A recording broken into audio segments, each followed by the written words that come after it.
Hey guys, it's Ornlu, and Wozas, we have some more Last Chieftains info that was just dropped like, I don't know, 20 minutes ago. And man, there is some cool new information on all of the new unique units. So basically, each of the new unique units slash regional units is going to be getting a nice little paragraph about it.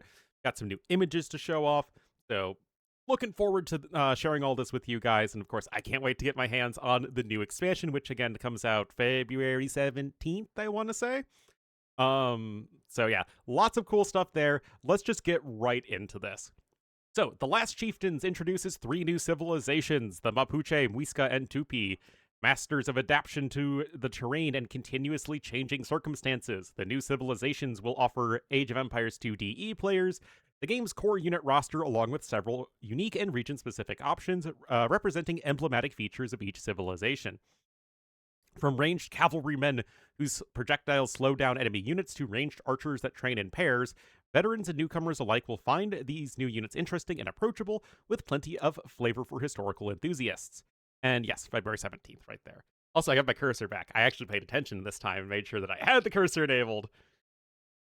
All right, so we're going to start with the Kona. I'll read the little blurb they have on it and then show you the pictures. So, the Kona is a powerful cavalry unit available to the Mapuche at the castle. So, yes, they are getting a cavalry unique unit. It's yet to be seen, though, if they get regular stables. So, the Mapuche quickly adapted to cavalry tactics from Spanish invaders, utilizing their elite, strong willed young warriors to master horse riding and turn the tide of favor of the natives. They acquired their initial mounts through spoils of war and theft, but eventually began breeding their own horses. Armed with long lances and clubs of wood or stone, these Konas frequently carried out Malon raids. These deadly surprise attacks, in which the Mapuche would attack and loot Spanish camps and settlements on horseback, aimed to obtain horses, cattle, provisions, and captives. This strategy instilled fear in the Spanish, making the Mapuche resistance extremely effective. In game, Konas mirror this ruthlessness. They are a fast-moving cavalry unit that deals increased damage to targets, injured targets, and counters gunpowder units effectively. However, because they lack cavalry armor upgrades, their role is focused on raiding and map control, making them vulnerable to heavily armored melee units. All right, so here is an image of the Kona. So it's got like a big old spear and like a wooden paddle or something. I'm not too sure, but these guys certainly do not look heavily armored. But yeah, here they are doing some nice raiding against this poor Spanish settlement.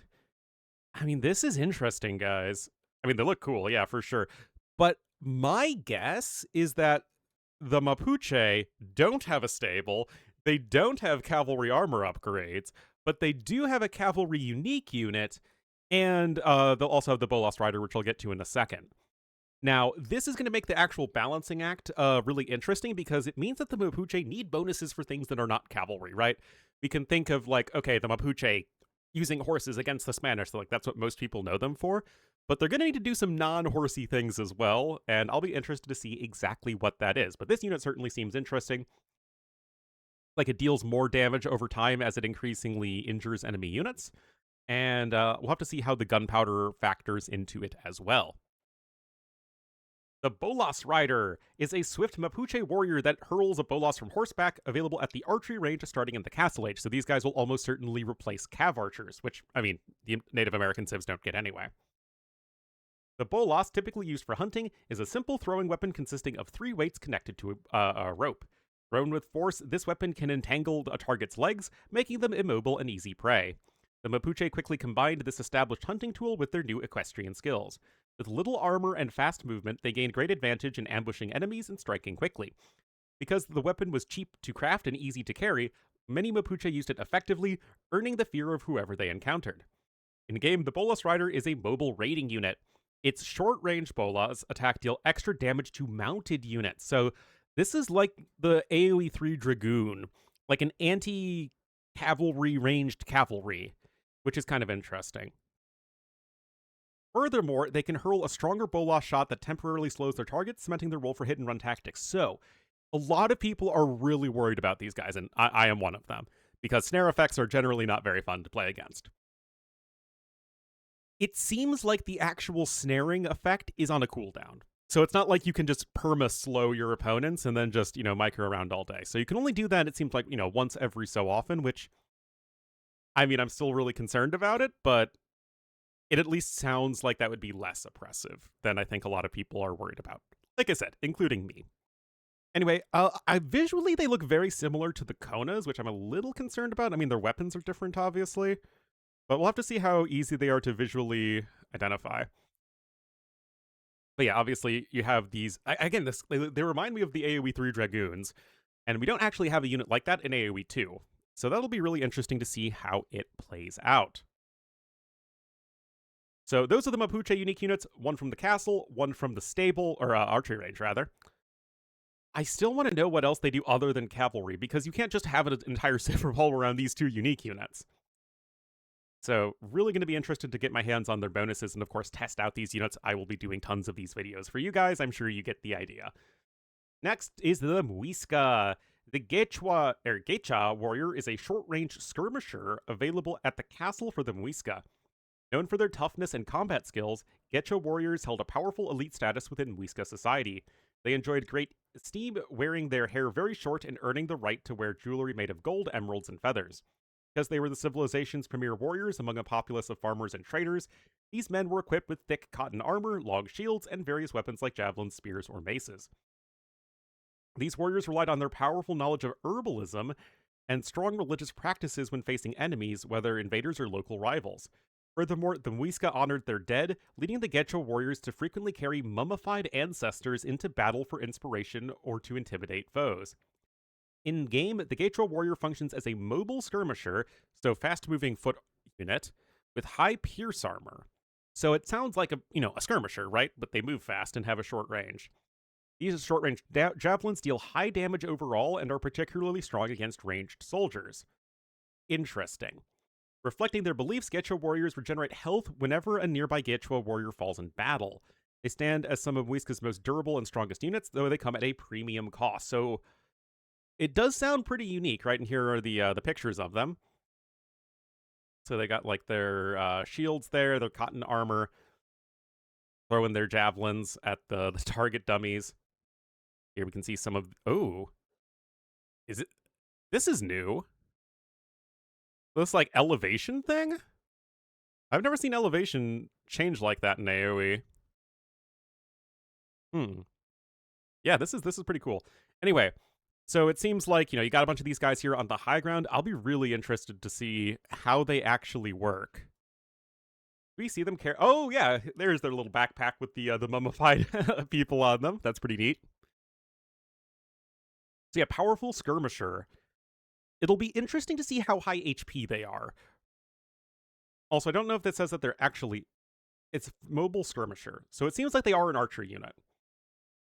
But skirmishers in general don't have high HP, so the idea of like healing nearby skirmishers isn't like that insane because they just don't have that much HP to heal in the first place. So I'll be really curious again to see how this pans out. We don't know for sure until we get all the stats and the nitty-gritty on those units. Again, we'll test that all. Then we have the Temple Guard. The Temple Guard is a powerful shock infantry, so the same as an Eagle Warrior or Fire Lancer. Available to the Muisca at the barracks and monastery. These humble guardians of Muisca's many holy sites did not share the high status of the Gecha warriors. They kept their temples secure using pole weapons, which resembled a long war pick or thin hammer made of tumbaga, an alloy of gold and copper. Temple guards wore cotton clothing like the Gecha warriors, but for ceremonies they added ornaments like animal furs, gold, and emeralds. Religious art pieces, such as face masks or delicate animal statues crafted from clay, copper, or gold, were central to Muisca worship. In the game, Temple Guards channel their fervor and herbal training to increase their attack speed the longer they remain in combat. Because they're trained at both the barracks and the monastery, these units give the Muisca flexibility when defending against intruders. So units that attack faster, okay, it's like a big hammer. They attack faster the longer they are in combat. So it's like you want to hit and run against them. You just don't want to sit and fight. You don't want to sit and fight these dudes. I wonder if they're going to be anti-cavalry. Because there is certainly precedent for shock anti-cavalry units, shock infantry anti-cav units in the Fire Lancer. So I wonder if that's going to be a pretty similar role. Also, these poor Spanish champions seem to be having a bad day.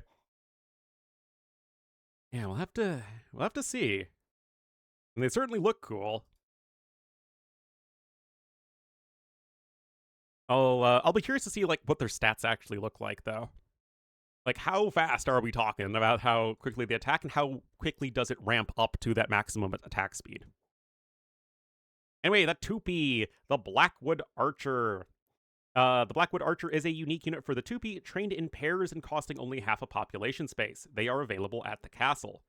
Living in the dense Brazilian rainforests, the Tupi warriors were renowned for their strength in numbers and exceptional archery, relying on their unique skills and deep knowledge of the environment. Dressed in colorful feathered dresses, they were famed for using large bows made of blackwood, which allowed them to shoot deadly poison arrows with high frequency. European sources highlight Tupi warfare as one of exceptional bravery and short distance archery, establishing Tupi archers as formidable forces in the New World. In game, the Blackwood archers are the definition of quantity over quality. Though their individual attack damage is low, their attack speed is high. Once upgraded with the unique attack Curare, which enables them to deal poison damage. Yeah, isn't this like Poison Dart Frog? Like, I've definitely seen that word before.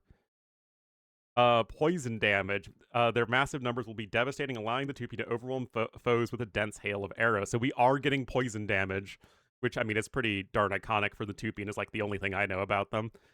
That and the alleged cannibalism. Anyway, it seems like their range is very short. They did mention the short range. So obviously, per unit quality is quite low. Oh, these poor guys are having a real bad go of things. I think Turkman is the one who does all these images, so I'm sure he had fun in the scenario editor making these. Yeah, a little bit of an ambuscade.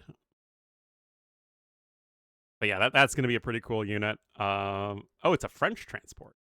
I guess we are going to be getting some Franks gameplay. And then last unique unit is the Ibarapema Warrior. The Ibarapema Warrior is a strong infantry unit available to the Tupi at the barracks. In dense rainforests where archery wasn't practical, or when close combat was inevitable, the Tupi utilized a unique club made of sturdy black or redwood. This colorful, feather-decorated Ibarapema club was carried by frontline warriors and used with brutal efficiency. Due to its weight and ease of use, it was also employed in rituals and religious sacrifice, ceremonies that inspired warriors to be even more effective in battle. Elite warriors, clothed in imposing feather dresses and brave enough to fight up close, would swing these deadly weapons, which were sometimes believed to be able to fell a man with one swing. Unlike the Tupi's other units, the Ibarapema warriors are an exceptionally durable frontline unit. Their two-handed sweeping attacks deal equal damage to all targets in front of them? I thought was thinking it would be like a Druzhina, champion. It's like you deal the main target damage, but this is equal damage to all targets in front of them. This base attack has to be pretty low then. But yeah, dense formations of units. Anyway, this is what these guys look like, swinging those clubs against those poor practice dummies. So yeah, these guys, these spearmen are probably going to have a bad day against the Barapema warrior. But yeah, definitely seems like the 2P are a, quantity over quality civ, except for these guys, so that's kind of interesting. But wait, there's more. So we have the Champi Warrior, which is the new regional unit. It's the Eagle Warrior replacement. The Champi Warrior, available from the Dark Age, is the starting scout for the Inca in all civilizations in the Last Chieftains. Now, available from the Dark Age, does that mean, okay, you start the game with one, but cannot train anymore until Feudal Age, like with Eagle Warriors and Scout Cavalry? Or can you just straight up train these guys in the Dark Age? I have no idea. The Champi mace, featuring a round or star-shaped head made of stone, copper, tumbaga, or even pure gold, was a popular close combat weapon. It delivered heavy damage, but remained small enough to not slow the bearer down. These warriors were swift, inflicting heavy damage during raids and serving reliably on the front line. Protected by armor and shields made of cotton or llama wool, they are resistant to ranged attacks from common bows or rock slings, making them a versatile and formidable warrior. Champi warriors were trained at the barracks and formed the backbone of South American armies. They are best used against ranged soldiers or for raiding thanks to their high speed, strong pierce armor, and solid attack. While they struggle more than militia line units against heavy cavalry, their fantastic mobility, scouting ability, and capacity to build outposts for additional vision give them a unique strategic advantage. So it seems like, they're similar to Eagle Warriors, right? That's definitely the design comparison. See those dudes there? I mean, these poor practice dummies are having a real bad go of things. There's a big fight here with a bunch of the Champi warriors. I think this is the new settlement building. It's a new unique building, I think. Yeah, you can see here it's being the drop-off site. So we'll have to see how that one goes. Yeah, see, settlement. Settlement being capitalized, showing it's the new unique building. Huh. But yeah, what makes them different than eagles? Because these just sound like eagle warriors. What I see that could potentially be different is they struggle more than militia line units against heavy cavalry. Eagles are better than swordsmen against cavalry, generally speaking. So I wonder if they're not going to get any bonus damage versus cavalry. But they have some other advantage that they get other than building outposts. Yeah, I mean, it's really interesting. I mean, all this is just interesting to me. But I don't want to pass judgment on anything until I actually see how the units played out. Anyway, last one here, War Dogies, campaign exclusive unit. In the last Chieftains campaigns, war dogs serve as ferocious animals used by the Europeans against you. Bred specifically for warfare, these hounds were deployed with deadly effect by European forces conquering the Americas. To boost their combat effectiveness, they are outfitted and padded with coats and spiked collars. Packs of these beasts quickly became a true terror for the native populations. Some of these dogs, such as the Becherio, meaning little bull, gained a legendary reputation. In one legend, the dog proved more compassionate than the conquistadors he served when he refused to kill an innocent woman. The conquistadors, not wanting their Christian reputation to be outshone by the dog's compassion and forgiveness, were so humiliated that they left the place. Trained by your enemies at the barracks, these units excel against ranged and wounded soldiers. You must find a swift way to neutralize them, as your enemies will strategically deploy them as a cleanup force to quickly eliminate your struggling troops in the thick of battle. Sounds kind of interesting. And we hear the Cujos. The Dogies. Unfortunately, the Dogies are impossible to kill because all dogs live forever. That's how that works. Anyway, oh man, look, they got little coats on them as well. It's just like Dash's coat, my corgi. Little snowman outfit. I'm sure it's exactly the same. So yeah, it's gonna be interesting, guys. Let me know in the comments as to what you think of all these new units and abilities. They all sound pretty creative. They certainly don't sound like retreads of any existing units, except the Champi Warrior, of course, being an Eagle Warrior replacement. I mean, I have no idea if these gimmicks or abilities are going to be overpowered. I mean, I don't think any of us can judge that. We just have to see how they actually play out. But of course, as soon as I get access to the DLC and am able to show you guys content for it, I will be doing all the testing and showcasing that you could ask for. So I'm really looking forward to that. I hope you guys are too. Thank you so much for watching, and I'll see you next time.